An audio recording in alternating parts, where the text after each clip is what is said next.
This is the series to know about every song. We're going to be breaking down every song to you and why it is the way that it is. And after watching this, go back and listen to it again and tell another friend to listen to it as well. Let's start from the very beginning. Let's get to where this all started. Project Genesis is kind of the whole blanket name for everything that is involved with this project. That's how I like to call it. Project Genesis is not only just about the music. I split it into 3 phases, but I'm gonna title it 4 phases. Right now, we're in phase 3 of Project Genesis. Phase 2 has been completed, but phase 1 is where it all began. So back in 2023, I applied for the University of Manitoba Stace Hotel Faculty of Music Endowment Fund, which is basically a fund that allows university students in the Faculty of Music to basically apply for funding for any of their projects, whether that could be recording, music. Sometimes they can also fund, if selected, going to a conference or going to any music development or professional development kind of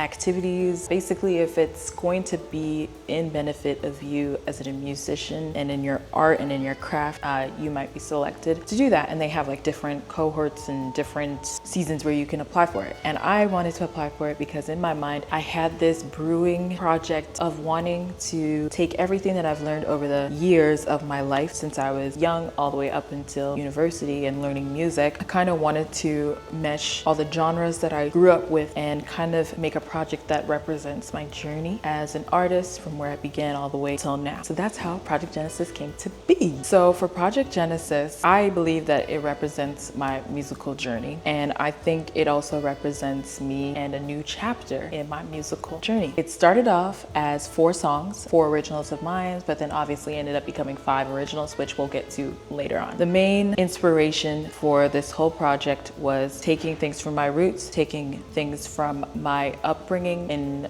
meshing different genres. That's why there's a blend of jazz, R&B, a little bit of gospel here and there, and a little bit of Afrofusion, and more specifically traditions from where I'm from, which is South Sudan. And then if we're going even more specifically, the inspiration came from the tribe of where I'm from in South Sudan. So basically I tried to do my best with incorporating the different genres, and that's how these originals came to be. This project holds so much significance to me because it represents kind of the way that I was navigating all these different experiences, lessons, different teachings, things that I've picked up along the way from so many different mentors, family members, even just the culture that I've grown up in. So that's why I hold it very dear to my heart, but also I kind of wanted it to use this project beyond the music in a way to inspire and to motivate others to do the same. The end goal of this project is nowhere near, but I'm hoping that it'll touch many lives in the future. So let's get into the name Genesis and how that came to be. So I grew up in the church, hence why gospel is a part of one of the genres that I kind of like to focus on with my music. Obviously, it's the first book in the Bible, and I think it was very nice to represent how this is kind of like the first chapter of my musical journey, and that's how I kind of decided to name it Genesis, because I think it's my Genesis. It's basically the beginning of what is to come. Well, that is the end of this Genesis Diaries episode. Stay tuned for the next one.